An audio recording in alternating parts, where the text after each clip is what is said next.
remember that this is a calculator active part, and I haven't showed you guys some stuff on the calculator, so I'm gonna show you how to put this in your calculator now, so you don't have to do it.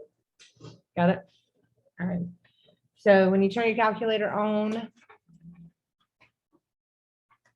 go into math and see number 9. That's integration. And you literally type it in. All right, so 0 on the bottom, pi over 4 on the top, sin x, and then dx. You can continue and do it again. So plus math integration of negative pi over 4 to 0. I didn't get my negative in there.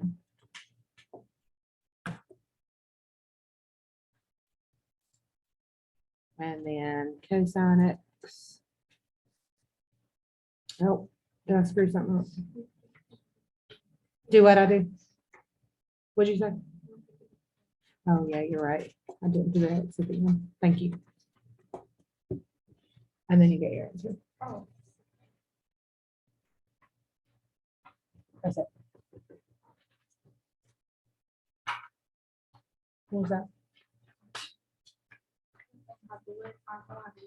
Oh. All right. Next question. So this one was in the calculator. And it's math. 9. All right.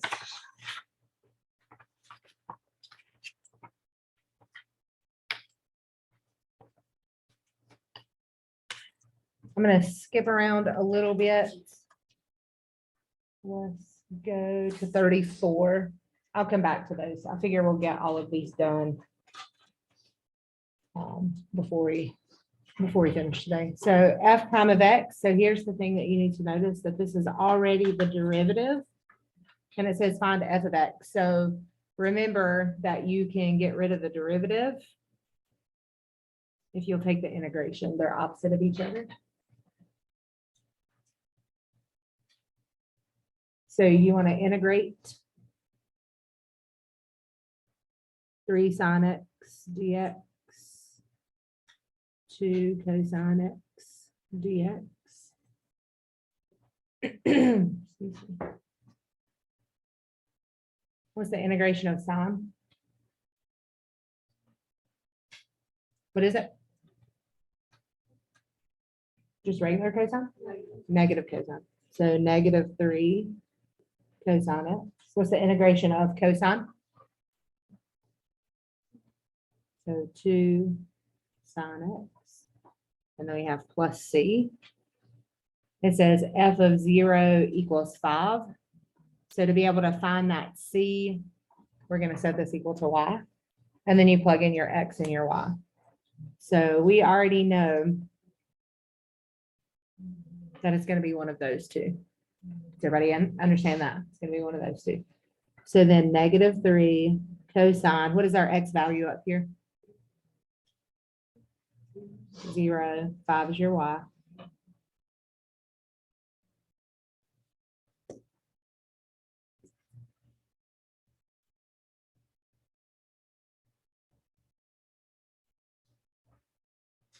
What is cosine 0? So we have negative 3 times 1. And remember, this is calculator active. I just want to remind you what they are for the calculator inactive part. So don't stress out. You can type this into your calculator and get that. That's no problem. Plus 2 times, what is sine of 0?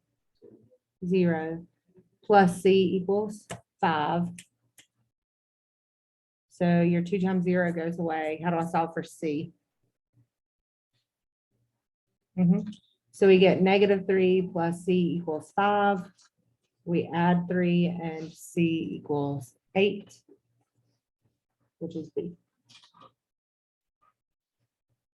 Any questions? Very good.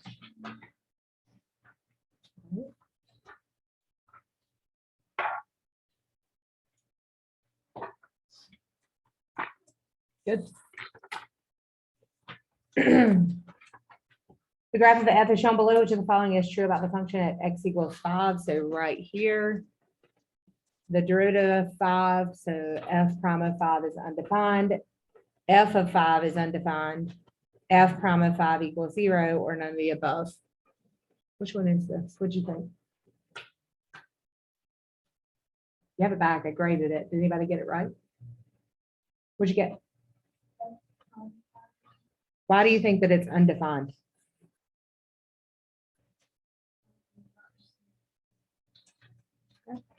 So that's fine. I'm glad you were honest. What's different about it than everywhere else? That's exactly right. So because it's a sharp turn,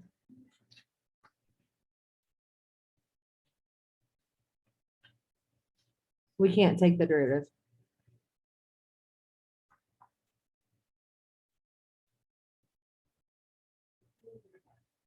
So remember, we've never taken the derivative of the absolute value. Why? You can't. Very good. So sharp turns, you can't do the derivative of. All right. The next one, the function f is denoted by f of x equals e to the negative x squared over 4. What is the area between f, excuse me, and the x-axis from x equals negative 1.65 to 1.65?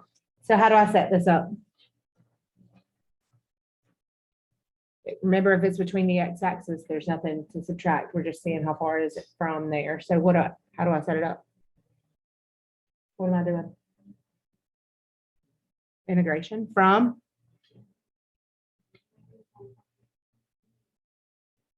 of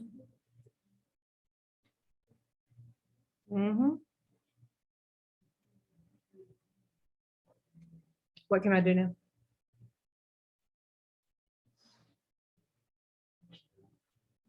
I showed you something, right? Yeah, put it in your calculator now. So we can put this one in our calculator.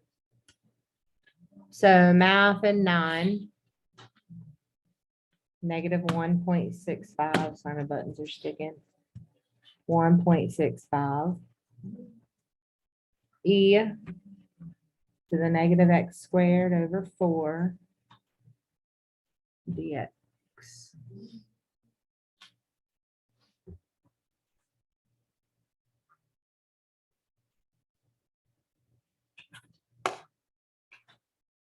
That's it. Much easier.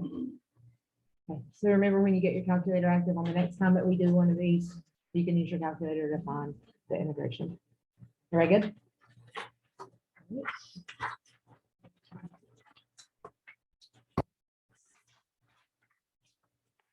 So 37 should have been an easy problem. The only thing that would have been hard was you remembering the formula for average value. Remember, average value is 1 over b minus a. The integration from a to b of f of x dx. So now knowing that, it should be a super simple question. Any formula that I write down, you have to memorize. Okay, so don't forget how to do that. All right. So what's our b and our a on this? 2 and 4. So 2 is a, 4 is b. So how do I set this up?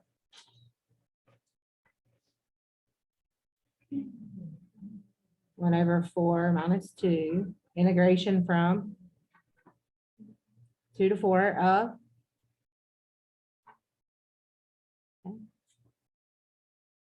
don't let this fool you. Remember, I'm going to simplify it a little bit. 1/2 2 to 4 of ln x squared dx. You will have to put that set of parentheses. Okay, you'll have to put that set of parentheses. So there's already one in there, but because you're going to square ln x, you want to put that set of parentheses. So math 9. Sorry, let me clear that out. 1/2 math 9 from 2 to 4. Put in your parentheses, ln x. Close the x parenthesis, close the ln x parenthesis, put in a square, and then dx. So watch the way that you have to put it in. So in your calculator, they open a parenthesis. So it's gonna look like this, just in case you wanted to write that down. And we get 1.2043, which is A.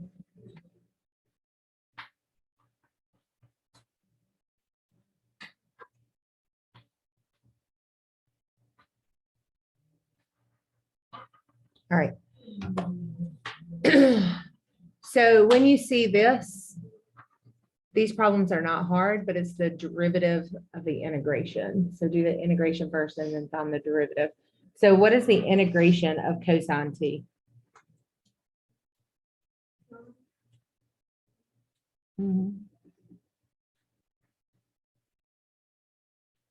From 0 to 3x. When we plug it in, we get sine 3x minus sine of 0. What is sine of 0? So this really doesn't matter, right? So then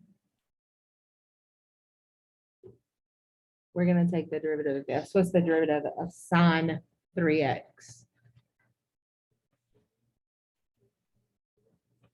3 cosine 3x. Which one is your answer? C.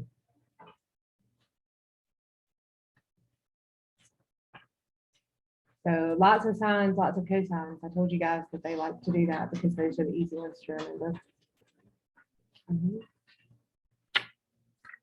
Let's come back to 40.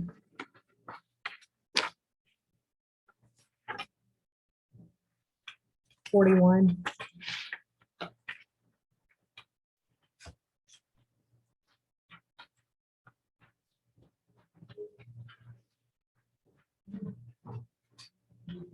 It says f of x is the integration from 0 to x of t cubed plus t dt, and it says find the derivative. Find the derivative. So this is the same as the last problem. The same as last time. So we're going to do d over dx, the integration from 0 to x of t cubed plus t dt. Forget the derivative for a minute and tell me what the integration of t cubed plus t is.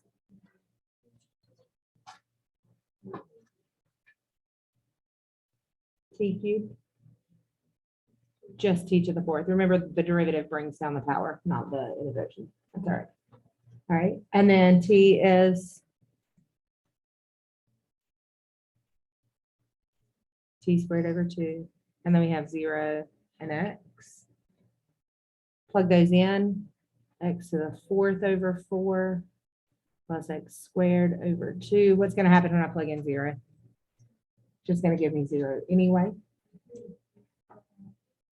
So now I need to do the derivative.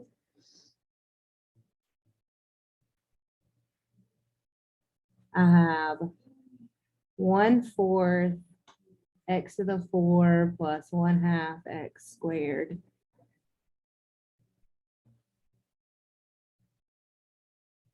What is my derivative? What happens when I bring this power down? Makes it a 1, right? So we don't have a number in front right now. And then x to the what? Third, 1 less power. Is everybody okay with that? So one more time, when I bring the 4 down, 4 times 1/4 is 1. So my number goes away. And then to the 1 less power. What happens over here? Same thing. 2 times 1/2 is 1. And then to the 1 less power is x. Am I good with that? It says find when x is 5. So plug it in. 5 cubed plus 5. What is 5 cubed? 125 plus 5 is. And remember, you have your calculator on that. So if you don't know what 5 to the third is, that's fine. That's it. See, I got this one, but I didn't get the last one because it was written like they were wrote differently. That was your, it's the I same don't know. question. That's so weird. It was so, Like, I don't know why I understood this one. Because they give you, because the other one labeled it out just like this. Yeah. I think This one, they give you f of x as the integration and they tell you to take the derivative of it. So they just didn't put the d over dx. Yeah. that's what was So confusing me. I this, think I was trying to do just integration of the other Yeah. one and then. Okay. just watch that little tiny prompt. It just says take the derivative. I think I just plugged in 5 and I was like, 130 it is. I mean, it gives you the same thing. Yeah. I mean, it's actually the derivative, it's just goes back. Oh, does it? That's what I figured out after I did it. Look at the other one too. Yeah, the other one, I just integrated. Does the same thing. It all does the same thing. Okay, so as long as y'all can remember that, but what if you don't remember it on the test day? You see what I'm saying? Yeah. It's the same thing. Remember the derivative of the integral cancels itself out. Oh, yeah. Yeah. Oh. All right, 42. 42. We're doing the integration. This is your rule. ln of ax dx. I do not think that this rule is on your cheat sheet. I could be wrong, but I do not think that it is. So I'm not sure why it's not on there, why we haven't seen it. So x ln ax minus x plus c. This is your rule. Which makes it super simple.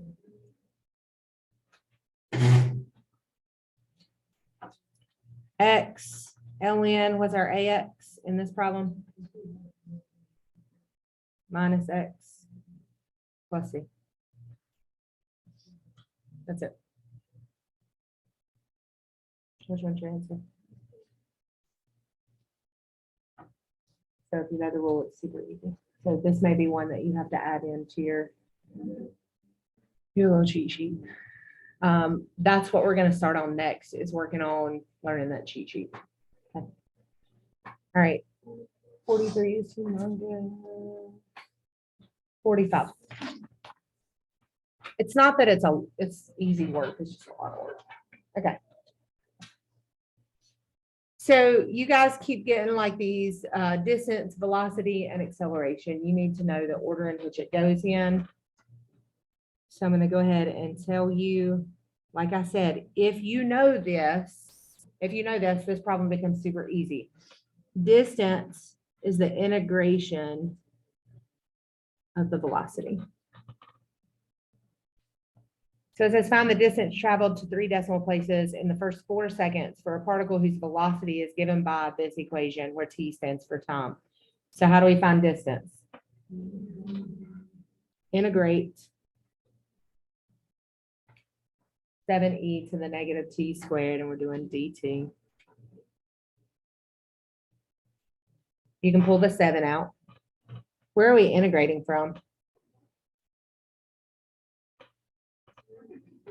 Yeah, it says the first 4 seconds, so 0 to 4, e to the negative t squared dt. And then I could do the work, but it's calculator active, so what can I do? Put it in my calculator. So 7, math 9, 0 to 4, e to the negative x squared dx.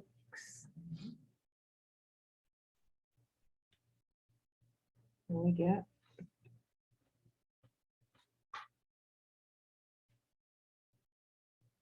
6.204, which is the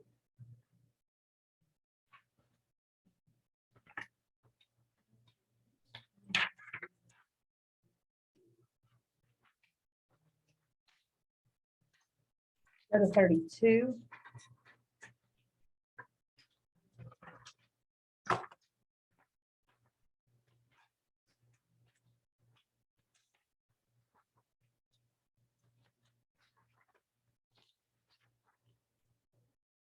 Particle is moving along the y-axis. The position of the particle at time t greater than or equal to 0 is given by that function. Which of the following expression gives the total distance that the particle traveled in the first 4 seconds?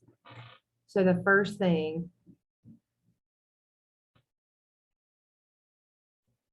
is that we need the velocity. The velocity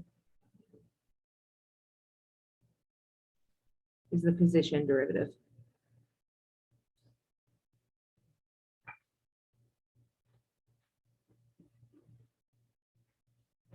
Said the first 4 seconds. So remember, we're going 0 to 4.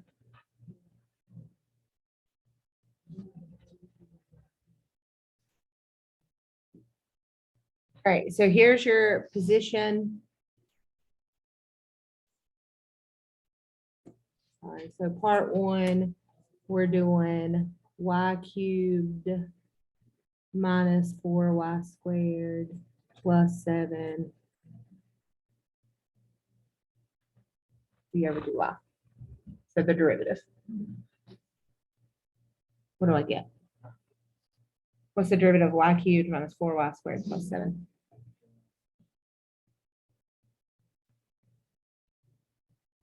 Three y squared minus 8y. You're going to set that equal to 0. And set that equal to 0. How do I solve this for 0? Because again, we're looking for the position of the particle at time t is greater than or equal to 0. So we're going to set it to equal 0 first. How do I solve this? Take out a y. We're left with.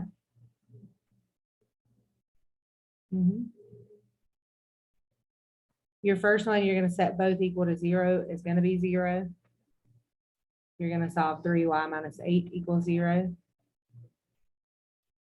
And you're going to get a positive 8/3.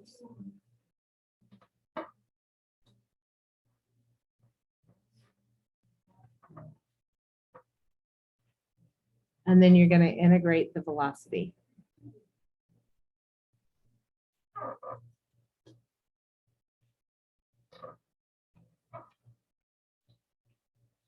All right, so which one was your velocity?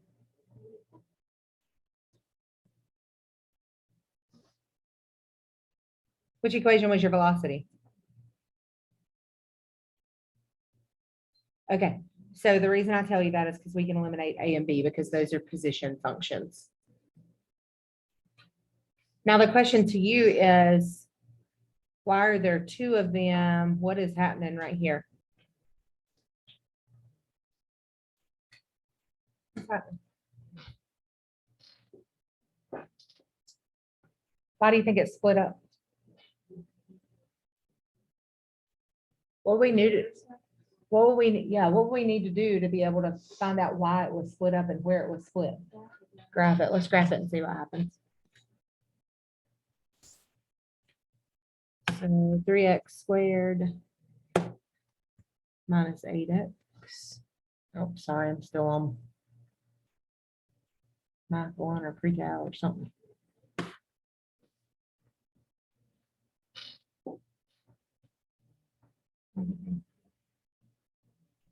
This is kind of weird, isn't it?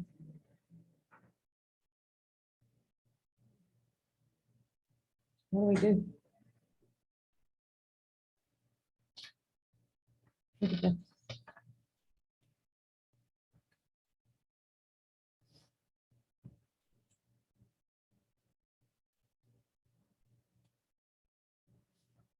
See, that's your 8/3, right? All right, so we're going from where to where? 0 to 4. So where is it split at?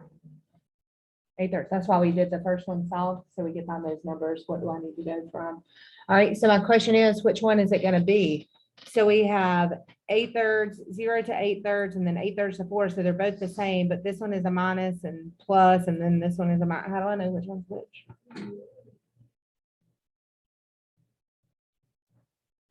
How do you know which one's which? Take a guess. I'm not trying to be like, what do you do on the test if you get to here and you know that one of these is the answer? Which one do I choose?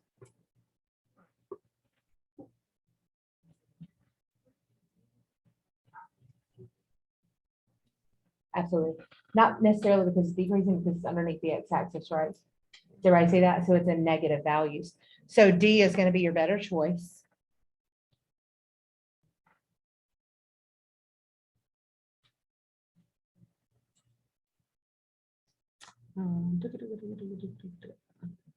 The graph from 0 to 8/3 is under the x-axis. It's under the x-axis. The other one is over. Is everybody good? Do you understand that? So again, you can eliminate and then you got to know, but make sure that you understand the velocity, the position, the acceleration, all of those. And like I said, we'll go over it again, but just understand if you had that information, these probably would have been a lot easier. All right, let's look at the next one. If the integration from 0 to 4 of f of x dx equals 10 and 8 to 0 of f of x dx equals negative 23, what is it from 4 to 8? So how did we get 10 right here? What did we have to do to get 10? In general, what do you do when you have your integration? What's the first thing you do? Integrate the function and then plug in which ones? Your top one minus your bottom one, right? So that's what we're going to do. So your top one was 4. Your bottom one was 0. And it gave us 10.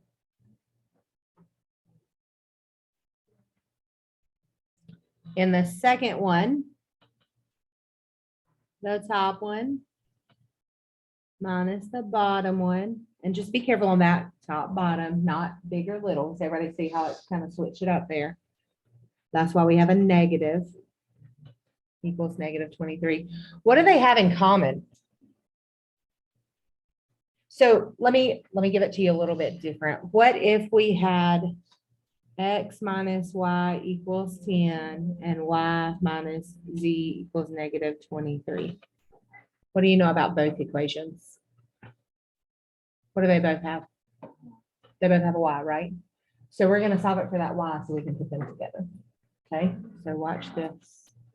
You can take this off. It's not important. Just trying to give you a visual.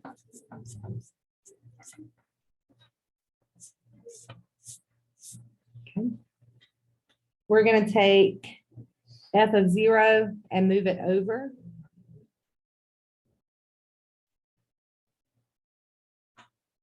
And we'll talk about y in just a second. And then over here, same thing. We're going to solve for f of 8. I'm going to do this all in one step.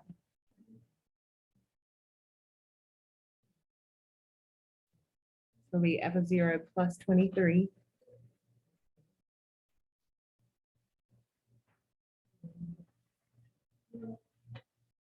Why did we do 4 and 8? Look at our last one. See how it's 4 to 8? Okay. So now f of 4 is going to be 10 plus f of 0. Other way around. Sorry, other way around. That's your lower. Your upper is going to be your f of 8. So f of 0 plus 23. I'm going to rewrite it out by distributing my negative. And what do you see?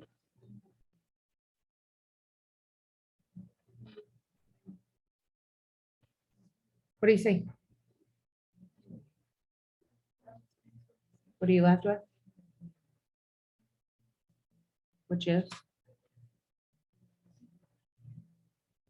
13. 13. All right, so let's go over this one more time. Why I did what I did. You know, when you take the integration to finish it out, you take the top minus the bottom. So you plug in the top. That's what we did. Plug in the top minus the bottom. That told us it was going to be 10. This one, the top was 0 minus the bottom 8 gave us negative 23. In the last one, it said it wants it from 4 to 8. So we solve for 4. We solve for 8. Here's what I was telling you, that these two will end up canceling out because they're the same one. Does that make sense? All right. So then we do the top. Our top was 8, f of 0 plus 23, minus the bottom.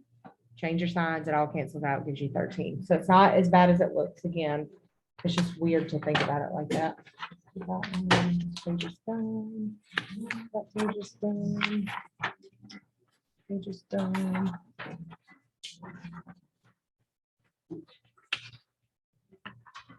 We'll talk about 39 later. It's that, do you guys remember the positive negative chart? So when you got f of x and you had positive to negative, it was like a max min, all of that. That's what this one's about. So I want to do that chart all by itself. So I want to hold off on that one right now. All right, 40. We just did 40 not too long ago. Questions like this. It's been a little bit, but not too bad. The radius of a sphere is increasing at a rate proportional to itself. If the radius is 4 initially and the radius is 10 after 2 seconds, what will the radius be after 3 seconds? So it tells you the radius of the sphere is increasing at a rate proportional to itself. So it has a rate over time. Proportional means we put a K to itself. We're using R because it's a radius.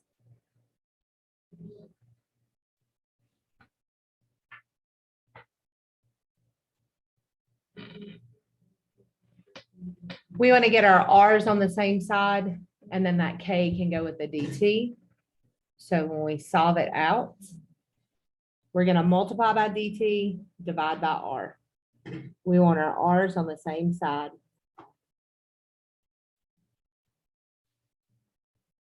And then we get K dt. Is everybody okay with that? Because I did all that one step at the same time. So divide by R to get it on the other side, multiply by dt to get it on the other side. Once we get here, it's an integration. If you don't like looking at it like this, you can split it up. Remember that K is a constant. What is the integration of 1 over R? ln R. What is the integration of K dt? Remember, it is K integration of 1 dt. So what would you have? K what? KT. Yes, perfect. Great job. You guys remember doing these? How do I get rid of ln? So we're going to E both sides. Also remember that we have a C here as well. We always forget to put that C on there. And that changes our formula. C e to the KT. You guys remember doing this now?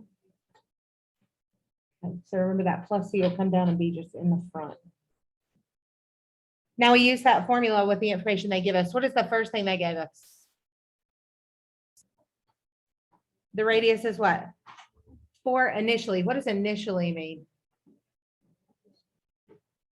Which is 0, right? Welcome back, guys. So 4 equals CE to the K times 0. What's K times 0? E to the 0 is 1 times C is C.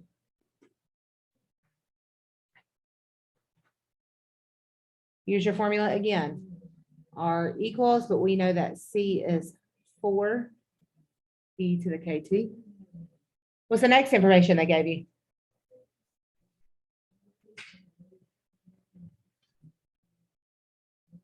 The radius is 10 after 2 seconds. So the radius is 10 after 2 seconds. How do I solve this? Divide by 4. You get 2.5 equals E to the 2K. How do I get that 2K down? LN, get rid of that E. And get ln 2.5 equals 2K. How do I solve?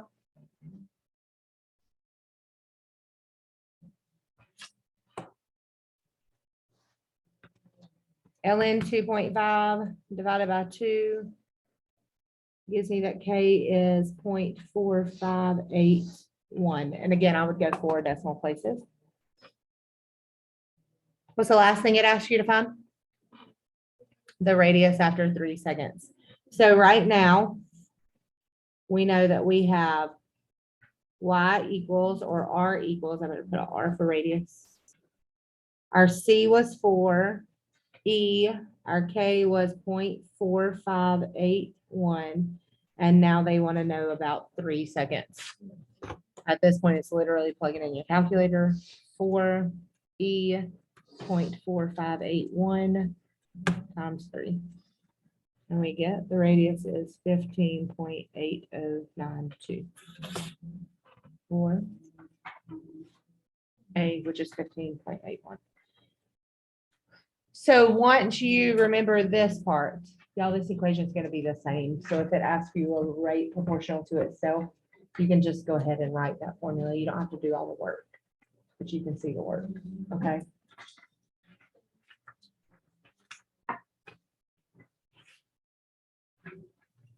$43.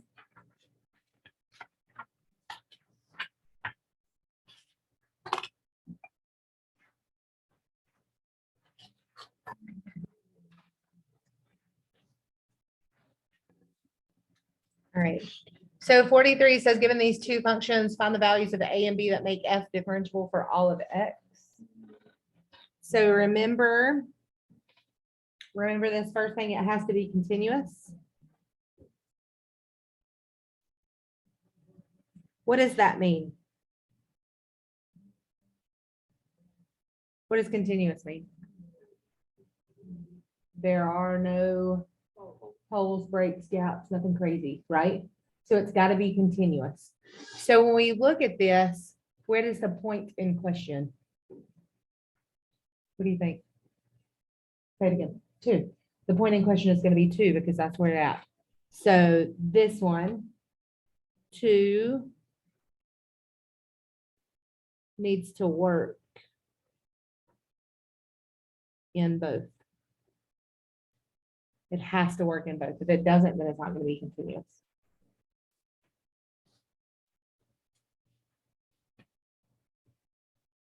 So here's your first set of work. Okay. And I know I have 2 1s. This one relates to this set of work. Okay. We're going to take the function and plug in 2.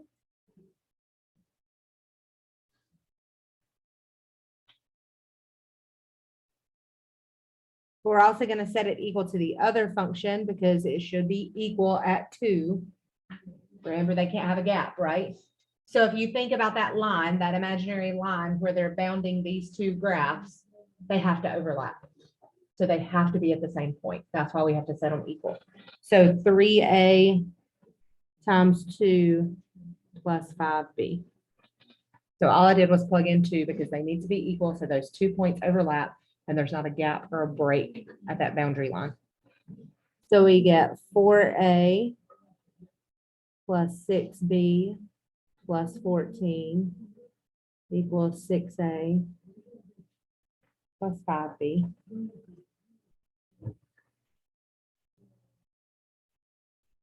Clean it up more. I'm going to subtract my 6a and subtract my 5b.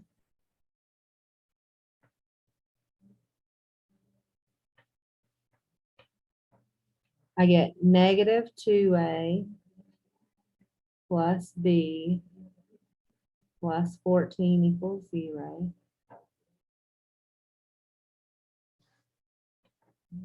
I don't like my leading coefficient being there, and I'm also going to move my 14. So I want it to be positive, like I want my a to be positive. So I'm going to move a to the other side and the b to the other side. So how do I move this over here? Add it, so I get a positive 2a. How do I move b to the other side? And I'm not going to touch 14. It was fine where it was. And I just wrote it backwards.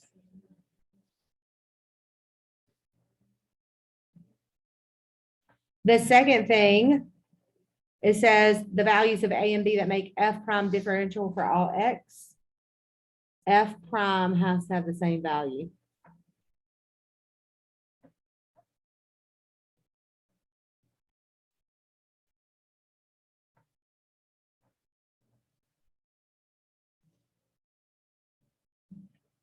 So what that means is the derivatives equal to each other. So we're going to do the same thing that we just did, but it's going to be with the derivatives rather than with the actual functions. So what is the derivative of ax squared plus 3bx plus 14?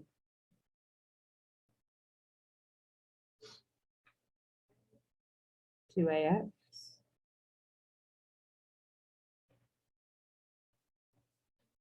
plus 3b. Remember, you only focus on the x's. Everything else kind of cancels out because it's constants, right? So don't stress about that. It's just the numbers. What happens to your 14? It goes away. We're going to set it equal to, what's the derivative of the bottom? What is 5b? What is b? The whole thing is a constant. So when we take the derivative, it's going to go away, right? Does everybody understand that? Only focus on the x's. Only focus on the x's. So how do I solve this? What is your x value that we're looking at? 2. So we're going to put that in.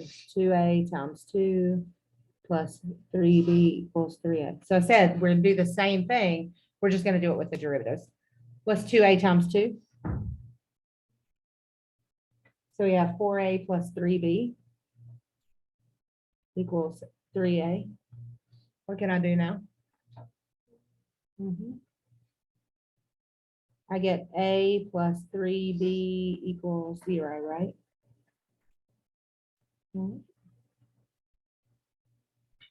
We have two formulas now. We have this formula and we have this formula. To be continuous, they have to be same. So we can set them equal to each other or we can plug them in. So now we want to solve for a and b and we can use these formulas. So I can change this one to a equals negative 3b and put it in right here. So 3 is plug and solve. Again, not hard work. I told you it was a longer one. It's not hard work. It's just longer. So instead of a, we're going to plug in negative 3b minus b equals 14. What do we get?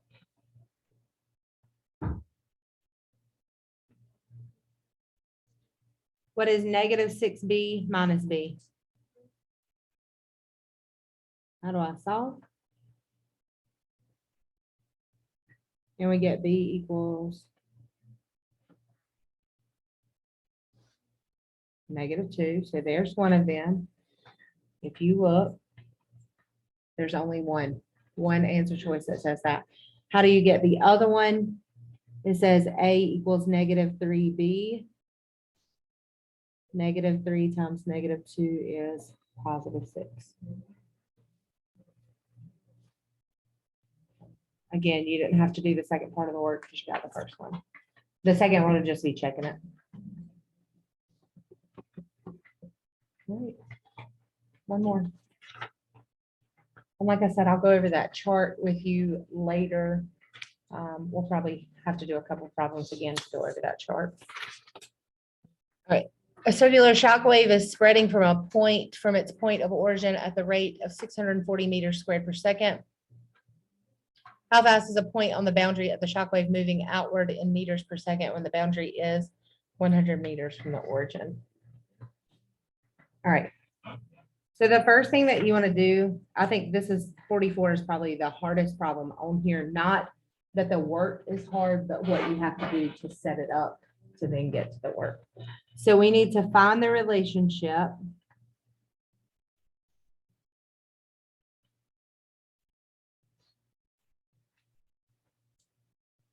between area and circumference.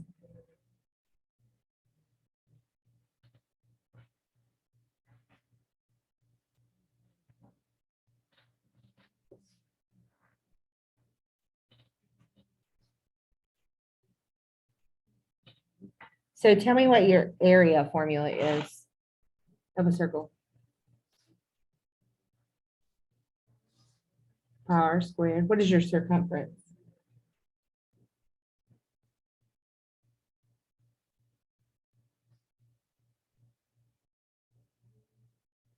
What's your formula for circumference? Diameter times. Radius squared is area. Diameter is what compared to the radius? 2 times the radius. So there's 2 formulas for circumference that we've learned. It's either diameter times pi or 2 pi r. I don't care which one you use, but since we're doing this one in terms of r, we want to do this one in terms of r. All right, so again, when we look at these, this is a rate. It says a circular shock wave is spreading from its point of origin at the rate of 640 meters per second. Since it's squared, you know that's the rate of the area compared to time. You should know that. If it were cubed, what would you be working with? Volume. Does everybody understand that? So why did we pick area? Because it was squared. All right. D over dt equals 640. And then this 100 meters is going to be your radius.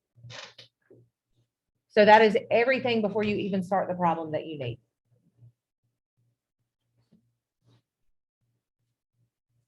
Like the previous problem we had with rates, we're going to put dA over dt first.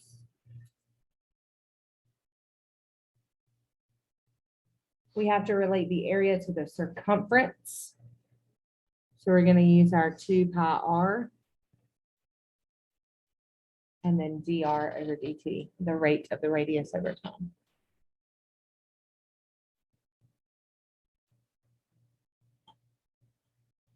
We can plug in for the dA over dt because we know it. So 640 equals 2 pi r dr over dt.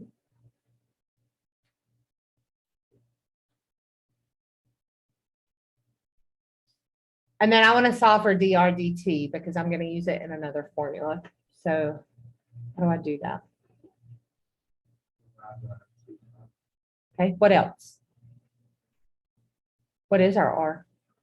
100. So we can plug that in before we divide.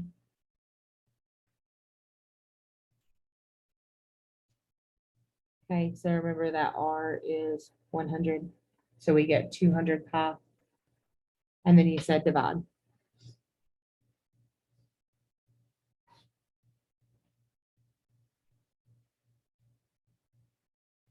You can simplify that if you want. You do not have to.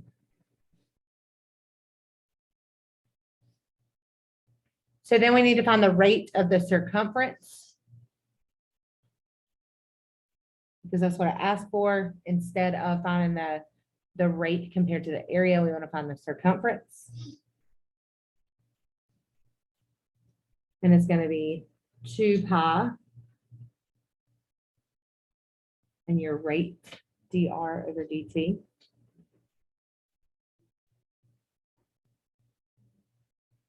And then you have everything you need to plug in.